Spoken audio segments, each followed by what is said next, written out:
Hello guys, welcome back to my channel. তোমরা সবাই কেমন আছো? আশা করি তোমরা ভালো আছো। আমি অনেকটাই ভালো আছি। তো গাইস, আজকে ব্লগটা দিয়ে শুরু করলাম। আশা করি ব্লগটা ভালো লাগবে। যদি ভালো লাগে লাইক, শেয়ার এন্ড সাবস্ক্রাইব করে দিও, বেল আইকনটা প্রেস করে দিও। তো চলো আজকে ভিডিওটা স্টার্ট করি।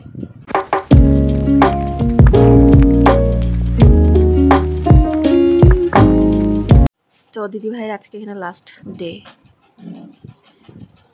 তো তোর কিরকম লাগতেছে? তো দুঃখ লাগতেছে না এটা কো আবার? কিন্তু কালকে অল দ্য বেস্ট কেন লাগতেছে? জান ছুটি তো লাখো পায়। Same to you. পর থেকে আমি জান বাকি পাই এখন আমারও। আর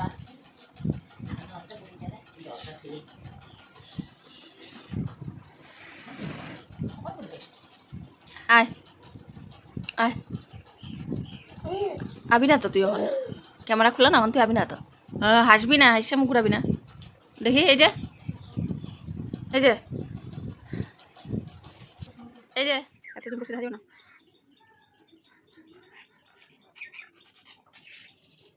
তো গাইস, বলছিলাম যে আজকে দিদিভাই চলে যাবে। তো কেমন লাগতেছে? তোর শান্তি। হ্যাঁ, আমার না সত্যিই খুব শান্তি যে আমার বিছানাটাতে আমি একলা ঘুমাতে পারবো, একলা। এই যে বাচ্চা মানুষটাও না। তো আজকে আমি তার জন্য খুব হ্যাপি যে আমার বিছানা আমি একলা থাকবো, ওদের বিছানা ওরা থাকবে। তো এরই আর ওর মনেও খুশি। জিজু বললো যে থাকতে আরও 2-4 দিন, কিন্তু ও থাকবে না। জিজু বললো যে কাজের জন্য আমি আসতে পারবো না, তার জন্য বললো যে ঠিক আছে, মানে তালুই মশাইকে বললো যে বাবা তুমি তালের মশাই বলে না, আমি মেশো বলি, আমি তালুই মশাই শশাই এসব বলি না, কারণ আমাদের রিলেশনটা একটু আলাদা টাইপের। দিদিভাই শাশুড়িকে আমি মাসি ডাকি, আর দিদিভাই ননদকে আমার বোন হিসাবেই থাকি, আর ওর হাজব্যান্ড জিজু তো ডাকি না, আমার দাদা। বাস আমাদের রিলেশন এরকমই। তো ও আমাদের বাড়ির কিছু না, মানে ও আমাদের বাড়ির কিছু না, বাকি ওরা আমাদের মাসি মেশো ভাই বোন সব। আর আমি হলো ঢুকুন না। এটা হলো আমাদের ফ্যামিলি মেম্বারের মেন লিডার।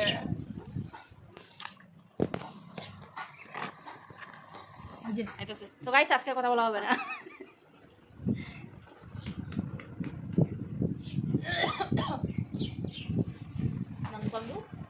তো গাইস, আজকের ব্লগটা না কিছু ঠিকঠাক হচ্ছে না, যেরকমই হচ্ছে সেরকমই দেখে নিও। তো আজকে তো জানি ব্লগটা কমপ্লিট হবে না, আবার 1-2 দিন ব্লগ মিলিয়ে ব্লগটা কমপ্লিট হবে। তো আজকে কত তারিখে? 28 কত মাস কি? 28 আগস্ট। তো আজকে ব্লগটা শ্যুট করলাম, মানে আজকে এই যে যাচ্ছে। আর তো লাস্ট অব্দি দেখবে, যদি ওরা যাওয়ার পর আমার মনটা খারাপ লাগে তো দেখবে, আর যদি খারাপ লাগে তো লাগলো, আর যদি না লাগে তো আর কি, ওটাও লাগবে না, ওটাও দেখবে। ও লাগবেই না হয়তো, মানে ওর চেহারাতে দুঃখ দেখতেছি না, না তোলে আমারও দুঃখ হইতেছে না, কি করবো? আমি আর কত দুঃখ করবো? তো আমি কত দুঃখ করবো, তুই তো আসি। তো চলো তোমরা ব্লগটা দেখতে থাকো লাস্ট অব্দি দেখো তো না জানি আমি, আর চ্যানেলটা সাবস্ক্রাইবও করো না এটাও জানি আমি, তবুও দেখো। বাই। গাইস, ওর মনের এই দুঃখটা শেষ হলো, তোমরা প্লিজ ওর ভিডিওটা দেখো। হিংসা করে আমার সাথে নাইলে দেখো আর চ্যানেলটা সাবস্ক্রাইব করো প্লিজ। নাইলে হিংসা করে আমার সাথে। কেন তোলা হিংসা করা? আমার ভিউজ আছে তোরা দেখো, যতটুকু আমরা ছোটো ইউটিউবারটা ছোটো ভিউ দিয়ে আসবে না, অত বড় কিছু আশা করি না, কিন্তু হ্যাঁ বলাটা তো যাই, হয়তো বলতে বলতে একদিন সত্যিও হবে স্বপ্নটা, তার জন্য আমি রোজ বলতে থাকি। এটা না যে আমি ব্লগ ভিউজ না আসলে আমি ব্লগ দেবো না, সাবস্ক্রাইবার বেশি না থাকলে আমি ব্লগ দেবো না, এইসব ম্যাটার করে না। ম্যাটার করে তোমার ব্লগ দেওয়াটা। তোমার যদি দেওয়ার ইচ্ছা থাকে তুমি রোজ দেবে, আর যদি মিলিয়ন্সের সাবস্ক্রাইবার থাকে তুমি ব্লগ দিতে না চাও তো তুমি তখনও দেবে না। তো আমার কথা এটাই হচ্ছে। তো ব্লগটা দিতে থাকি, যেদিন তোমাদের ভালো লাগবে, হয়তো ভালো ভিউজ আসবে বা ভালো সাবস্ক্রাইবার হবে বা বড় একটা ইউটিউবার, বড় মানে আমার অত বড় দরকার নেই, মোটামুটি বড় একটা ইউটিউবার যেন আমি বলতে পারি মানুষ সমাজে, মানে আমার থেকে বলো আর কি, যেন আমি মানুষ সমাজে বলতে পারি যে আমি ইউটিউবে কাজ করি, বাস এতটুকুই আমার লাগে, আর বাকি কিছু চাই না।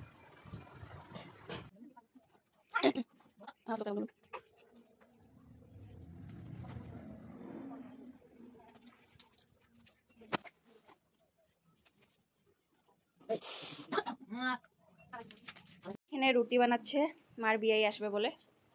মা কিরকম লাগছে?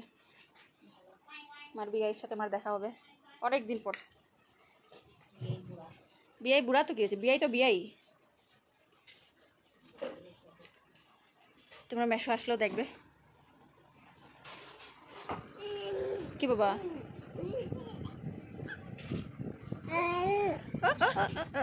কে কুলে উঠতেছে রে, কে কুলে উঠতেছে রে, হ্যাঁ কে কুলে উঠবো রে?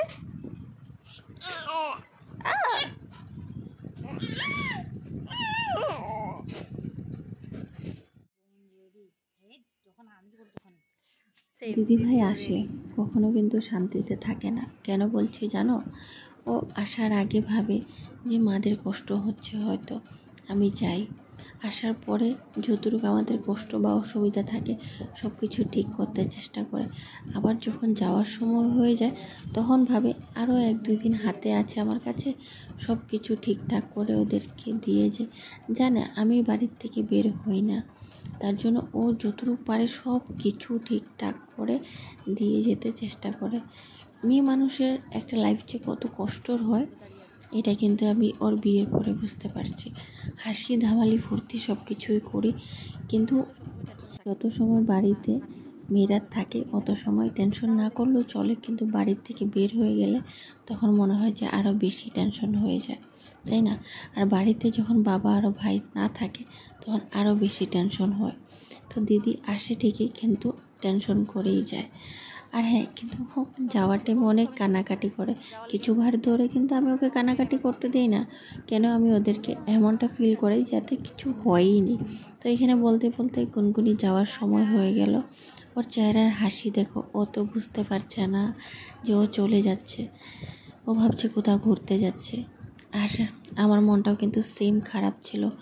যখন ভাবি যে ওরা 2-1 দিন আছে চলে যাবে, তখন সত্যি কথা রাত্রে আমার ঘুম আসে না। কিন্তু এই কথাটা আমি কোনো দিনও কাউকে বুঝতে দিইনি যে আমার টেনশন হচ্ছে। আমি এরকম দেখাই, ঠিক আছে যা ভাই, জলদি যান, জলদি আবার চলে আসবি, এরকম দেখাই। মানে আমার কিছুই ফারাক পড়ে না, আমি এরকম দেখাই। কিন্তু আমার অনেক বেশি ফারাক পড়ে। দিদিভাইয়ের সাথে আমার আলাদা একটা কানেকশন আছে। ও আমার থেকে কিছুদিনেরই বড়, কিন্তু আমি ওর থেকে বড় এমন আমি ওর সাথে থাকি। ও আমার ছোট বোন।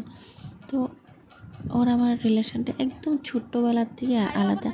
আমাদের কোনো বান্ধবী নেই, আমরা দুজনেই আমাদের দুজনের সারা জীবনের বান্ধবী রয়েছে।